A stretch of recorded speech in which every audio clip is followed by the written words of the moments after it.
In today's video, I'm going to teach you how to add a video to Bubble.io. Bubble.io is a robust no-code platform where you can design and develop web applications without needing to write a single line of code.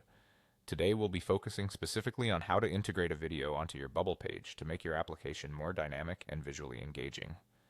To get started, first open your web browser and go to the Bubble.io homepage. Once there, you'll want to locate the Login button, which you can usually find in the upper right corner of the web page. Click on Login and you'll be prompted with several options for signing in. For simplicity, let's choose Continue with Google. This option allows you to use your existing Google account credentials, which makes the login process swift and seamless. After you've selected Continue with Google, you'll be directed to the Google sign-in page. Here, all you need to do is select the Google account you'd like to use.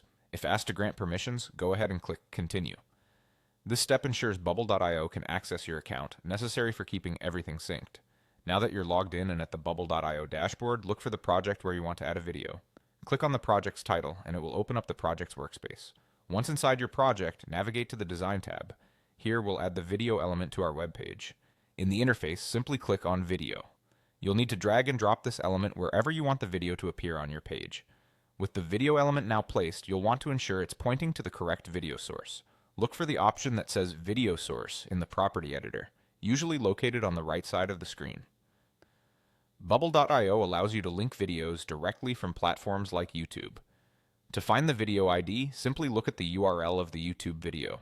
It's the string of characters that come after the vis in the link. Copy this video ID and paste it into the designated field in the Video Source section of Bubble.io. If you want the video to start playing as soon as someone visits your page, Bubble.io lets you do that too. Look for the option that says Play Video Automatically on Load and make sure it's checked. For a more engaging experience, there's also an option to have the video replay once it's finished. This setting is referred to as Replay Video When Over, and it's just a checkbox away. And there you have it.